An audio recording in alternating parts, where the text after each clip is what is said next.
Here are 5 ways to tell if you're neurodivergent. If you find what I'm about to do funny in any way, then you're freaking neurodivergent.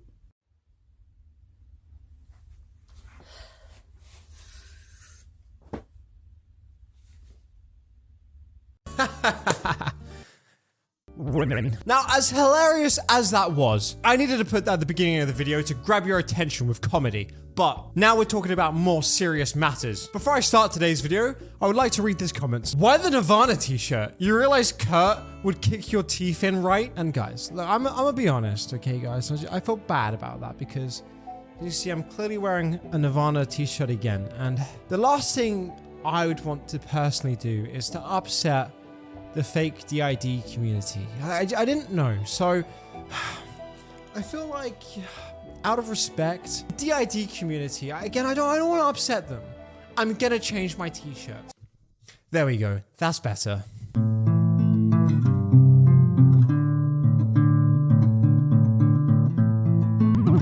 I'm glad we could clean that up.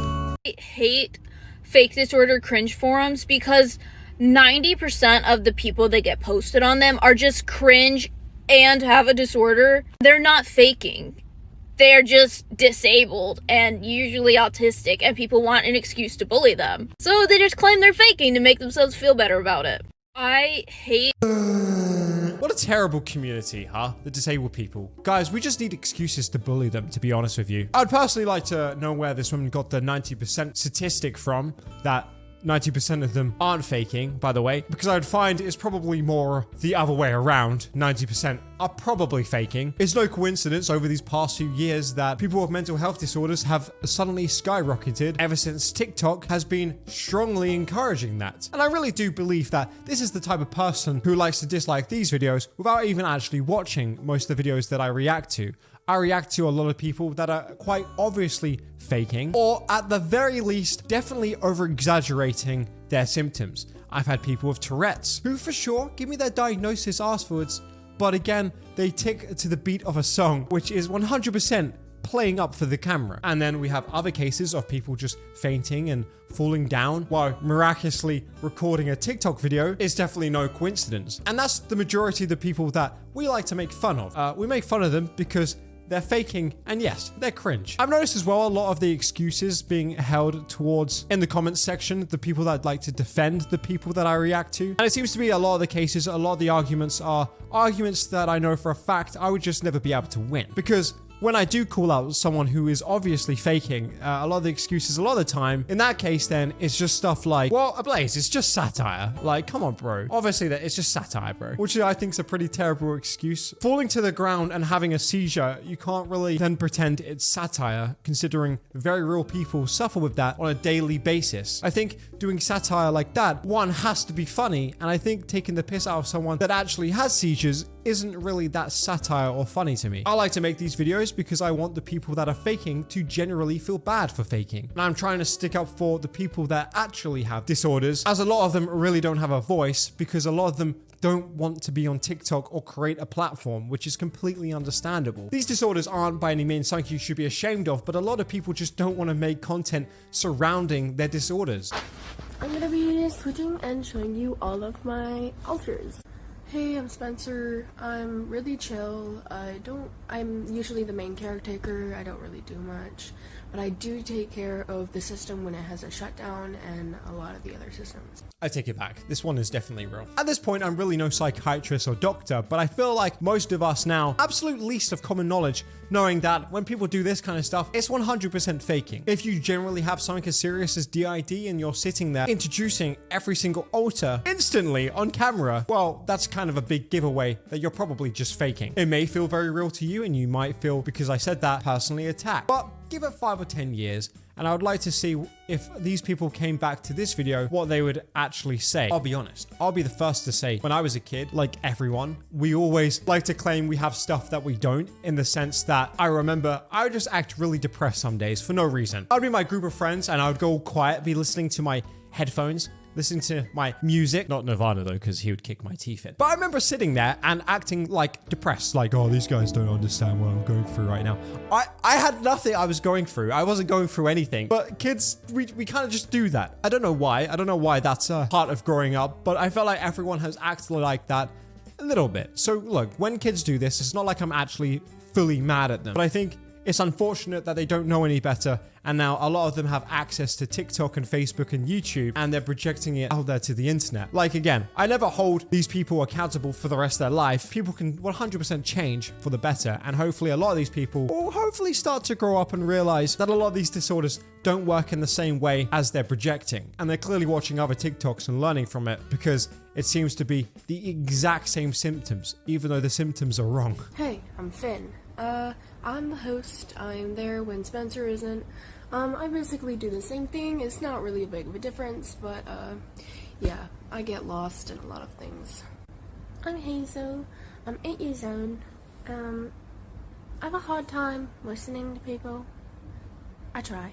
Why is there always a British alter? Just for no reason. Hello, I'm Ed Sheeran. Fucking, I love that meme. It's like a lot of these people on TikTok just generally have characters or like to do voice impressions, and they confuse it for alters. I would like to quickly clarify, whenever I do any of my impressions in these videos, I don't then suddenly believe I'm that person. I don't think when I'm doing my Chills impression, I've then I've completely switched to Chills. Number 1. The last thing you would expect is a British older to come out of nowhere, but it seems to happen in every single video. I don't really know why. What happened? Yeah, I'm still ablaze. I'm still Doug. I know what's going on. A lot of these people would be doing impressions and confusing it for DID. It's the same energy as shaking your head to flick your hair and then thinking you have Tourette's. You're kind of pushing. There. This is what mental illness I think each American Girl doll would have. I'm not a licensed professional, but I do have American Girl dolls and I do have mental illnesses. Kit, I'm giving depression for obvious reasons. She grew up in the Great Depression. She was poor. Depression. Her haircut, she obviously chopped it off after an emotional breakdown. Molly has ADHD. She feels like very eclectic. She's very creative. ADHD people tend to be disorganized, and look at the money popping out of her purse. Like, come on, girly. Not a lot of people send me this one, but to be honest, like, I can't lie, it's just kind of a funny, light-hearted TikTok. Again, I also do feel a lot of people get overly angry about certain things that really shouldn't get that angry about. Certain TikToks can be funny if it's done in a creative way. I think this is done in a creative, light-hearted way, and I generally find this more on the funny side than someone just straight up faking a seizure on the floor with no words or any context. Like, this is heaps better. Much more creative content. I don't know. I know I got sent this a lot, and I'm sure this might be an unpopular opinion on this type of video, but I don't really find anything too angry about that. Again, I'd also like to mention that we don't have to get angry on every single thing that we do find on the Fake Disorder subreddit, because I saw some of the comments for this as well, and some people were getting pretty mad, like, how dare she make light-hearted jokes about this kind of stuff. And I get it to a certain extent, but again, there is comedy in everything, and I think doing it like that is in a more creative way than just trying to mock someone. I think mocking someone is one of the lowest forms of comedy and isn't very funny, but at least this is actually creative as opposed to videos like this.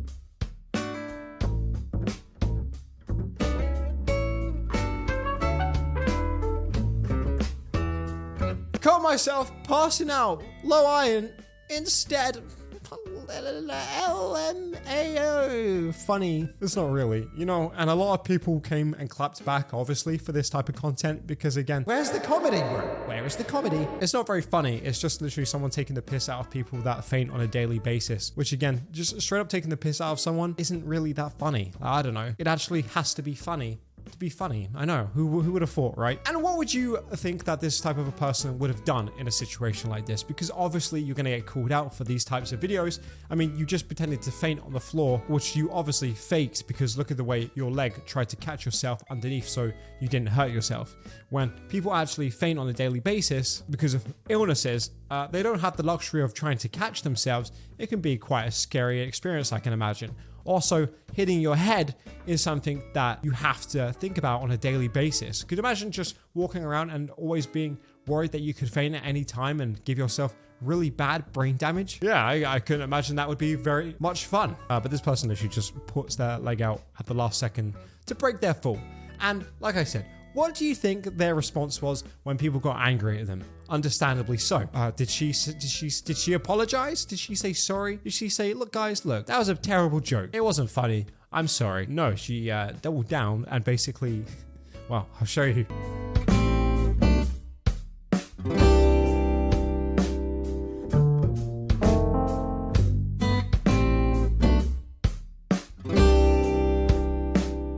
Waking up to find out there's a correct way to fainting, and I faked, almost getting my head cracked open on the floor. Yes, because doubling down is always the right thing to do there. And let's say for some weird, miraculous reason, she actually does have it.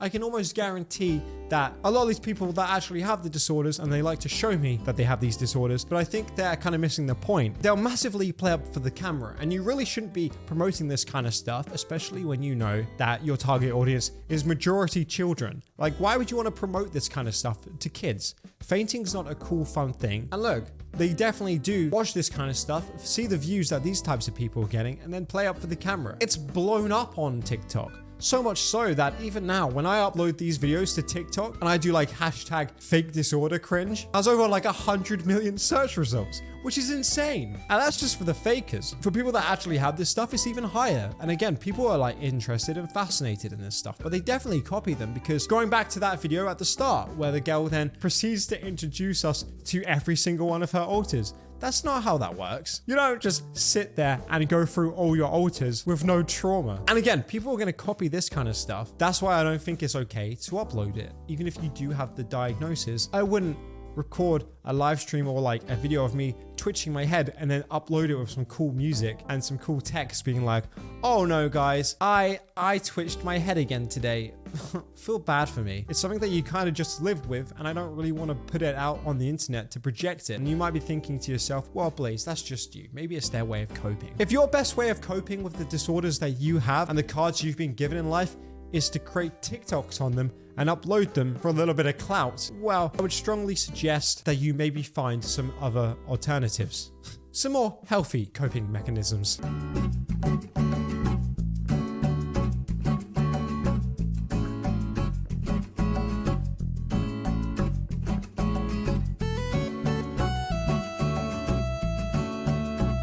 Guys, it's finally here. The biggest collaboration of the century. The Potts Duo. Let's go! Guys, I've been waiting for this all year. I'm so excited that this video has finally dropped. Am I the only one like watching this, reading this, thinking it's a little bit odd to try and be doing duos with other people that have these illnesses? Again, if this is your way of coping, it's a little bit strange, and you're promoting this type of stuff to children and making challenges out of it with no actual physical health diagnosis. Would you encourage the behavior that then causes your symptoms? For example, if you had lung cancer, you wouldn't encourage someone to carry on smoking. If someone has heart disease, you wouldn't encourage them to carry on eating. But for some reason, when you have POTS or other thing, or other disorders, in this case, passing out again, it's magically okay to try antagonize that and create challenges out of it. The standing up, sitting down one, like we just watched, is okay. That's okay. And if I say anything otherwise, the people that like to protect these types of people on TikTok will come after me and tell me I'm in the wrong. But we don't do that for any other sort of illnesses. What happens if they both passed out and fell out and cracked both of their heads? Like, is it okay then? Is it still a funny challenge? Is it funny when people that don't actually have POTS do it, and then someone with POTS thinks this is a cool, quirky challenge and they want to do it for their TikTok, and then they actually cause some actual very serious injury? They're like 8 or 9 years old and they didn't really know any better. Again, you kind of have to give a little bit of a free pass to younger children. Can't really be sat here trying to treat them as adults, because they're not. You should be setting an example. I think making videos and talking about your illnesses absolutely is interesting and it's very informative, but to be making weird challenges out of it, like if I did a TikTok video on how many times I could twitch my head in a minute, why would I do that? I'm demeaning the actual disability that I have as a person, taking away from other people and making other people look stupid. Like, I'm sure other people that have POTS, maybe a woman in her 60s that has POTS, wouldn't see this challenge and think, good for those two girls. I'm sure she would actually be pretty ashamed. Sorry, baby, darling, making me dissociate. Sorry, baby. I love the apps, by the way. The apps that are created to help you dissociate, or the better apps that just straight up diagnose you. I know quite a big percentage of people generally believe what the apps say, because I know a big portion of these people that actually come up to me, a lot of their evidence is because an app diagnosed them. I just want you to really think about what I just said there. Let that sink in. I don't know. Hopefully these videos are nice to make, and I'm hoping that the people that actually have these illnesses appreciate this type of stuff. I understand that not a lot of them really want to create videos, and it's a shame because the people that have these illnesses and do take it serious don't have a voice. So they kind of just have to sit there and watch this kind of stuff go viral and feel kind of bad for the illnesses that they have. And that's pretty sad. And I don't think that they should feel bad for the illnesses they have. And I definitely want to make sure that they know that we do not put these types of people in the same bracket as them. But anyway, boys and girls, hope you enjoyed today's video. If you did, make sure to hit the like button. I'll see you in tomorrow's video. Bye-bye.